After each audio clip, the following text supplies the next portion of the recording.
Bon dia. En el vídeo d'avui d'Esquerra Diari volíem parlar sobre el debat generat entorn al decret llei del Govern de la Generalitat que possibilita el pagament de 43.000 euros a la sanitat privada per pacient atès durant la crisi del Covid.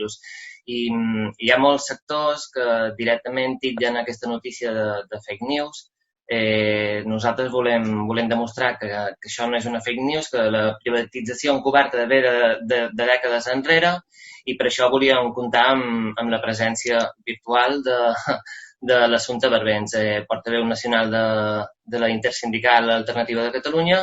I, bueno, bon dia, com estàs, Assumpta? Bon dia. Bé, amb molta feina generada per tota aquesta situació. Sobretot el sector laboral està patint molt tota la situació amb ERTOs, ERES i sobretot el sector sanitari amb una sobreexplotació, amb jornades maratonianes. De fet, volia que estés aquí un portaveu del nostre sector sanitari, però ha estat impossible perquè no pot estar treballant al 100%. Totes les nostres persones delegades sindicals estan treballant a la sanitat en aquests moments i, per tant, és molt difícil que puguin fer acció sindical. Correcte. Bueno, la primera pregunta que volia fer és una primera opinió d'aquest decret llei i si creus que això és que el decret llei forma part, és una mostra més del model de privatització encoberta dels diferents governs de la Generalitat. Sí, el decret llei 12/2020, que dona diners específics a tot el sistema Siscat per pacient tractat pel Covid. Nosaltres creiem que això és totalment denigrant, posar un preu al pacient, i que, a més, demostra que el sistema públic sanitari està privatitzat. És a dir, tenim una doble gestió, la que és de l'ICS, els hospitals que són de l'ICS, i després tot el sistema Siscat, que la gent pensa que quan va a un hospital, com per exemple el de Mataró, a l'Hospital del Mar, a Sant Pau, està anant a l'ICS, està anant a un hospital públic, però en realitat no, és un hospital privatitzat que està dins la xarxa pública, però és de gestió privada mitjançant consorcis on hi ha multiparticipació de la Generalitat, dels ajuntaments i després de diferents empreses privades que conformen els lobbies sanitaris que hi ha a Catalunya. Això va començar fa dècades. Jo crec que ja des del pujolisme ho va consolidar en Mas i cada vegada va més. I el problema és que per l'usuari, ja dic, per ell li sembla que està en el mateix servei, a la pràctica, doncs, els treballadors estan molt més maltractats, cobren molt menys i, a més, pateixen unes condicions molt pitjors laboralment. I això s'està demostrant aquests dies on la seva situació és molt greu perquè estan treballant moltes hores amb apenes descansos, i això, òbviament, també afecta a l'atenció que puguin donar. Nosaltres ja fa anys que estem denunciant que tota la xarxa Siscat ha d'estar dins de l'ICS i seguim demanant i demanarem a aquest govern que faci aquesta transformació, que vagi absorbint tota la xarxa Siscat dins de l'ICS i dins del Servei de Salut. Clar, entenc. En realitat és així, no?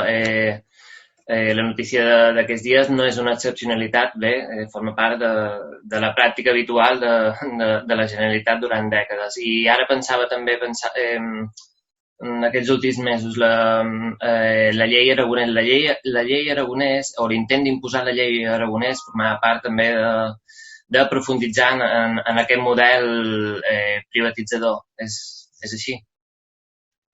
Sí, la llei Aragonès el que feia és fer un gran llistat de tot allò que podia ser venut i que podia ser de gestió privada. Així, en el tema sanitari, per exemple, doncs hi havia una llarga llista de tot un seguit de proves hospitalàries, de serveis hospitalaris sanitaris que podien ser donats a empreses privades. Amb el que això té un doble cost per a la ciutadania. Primer, perquè costa molt més pagar a la sanitat privada, ho estem veient amb aquest decret llei, que tu pagues un extra perquè t'atenguin, per tant, estàs pagant doble, com a govern, com a estat, estem pagant doble per un servei, però, a més, no té les garanties sanitàries suficients. Per això vam crear una plataforma on moltes entitats socials, els sindicats dels àmbits, hem estat lluitant per aturar aquest projecte de llei. De moment l'hem aturat. No és que tinguem confiança que un nou govern de la mateixa línia doncs, el torni a impulsar, però seguirem amb aquesta lluita, amb aquesta guerra per un sistema públic sanitari integral. I una pregunta obligatòria en el dia d'avui. Els pressupostos que s'aproven, que s'han d'aprovar avui, tenen a veure també amb aquest model? Portaran una solució social i sanitària? Els pressupostos són totalment continuistes. Nosaltres, malgrat el govern ha anunciat que després es canviarà, no entenem quin sentit té mantenir un sistema pressupostari que el que fa és perpetuar les retallades en sanitat, en serveis socials, i no aporta res de nou. I no aporta ni res de nou per la situació actual. Ens sembla una irresponsabilitat total que aquests pressupostos s'aprovin tal qual estan en aquest moment de crisi. Nosaltres hem fet un comunicat en contra i si no estés la situació com estés, doncs també faríem una gran mobilització com ja vam fer també l'última vegada que va haver-hi pressupostos, el 2017.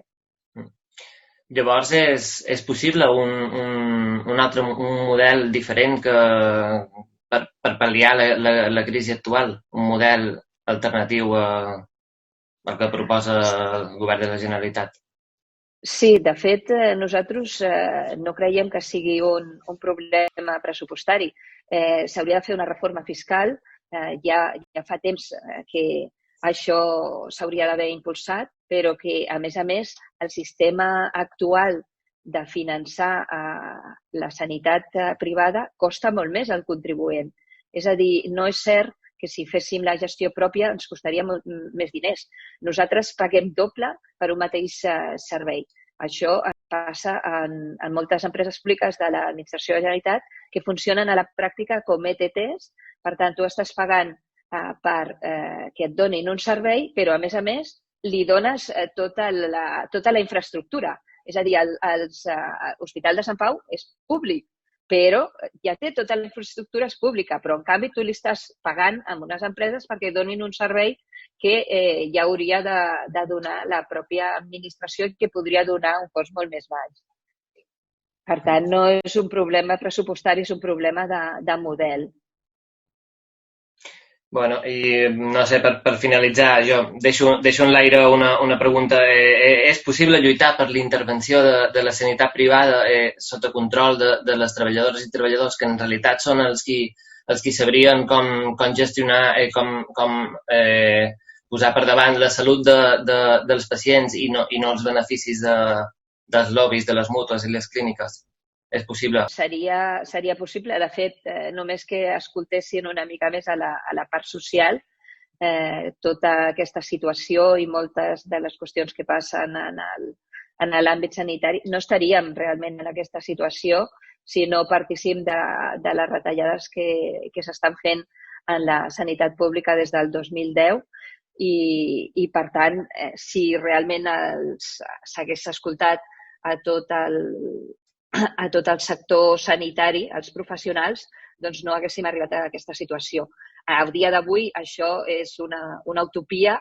De fet, si aconseguíssim que tot el sistema fos de gestió pública, de moment ja crec que podríem estar bastant contentes. Després que aquesta gestió pública pugui tenir participació del personal, doncs seria una altra consecució, perquè, de fet, en molts consells d'administració de les empreses públiques hi ha representació dels treballadors, però aquesta representació no és real. És representació també dels grans lobbies sindicals, no representació directa dels comitès d'empresa propis d'aquestes empreses públiques. Per tant, això també és una denúncia que fem que cal una representació real del personal en aquests consells d'administració.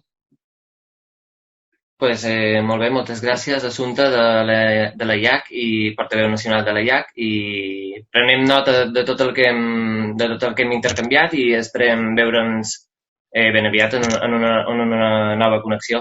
Moltes gràcies.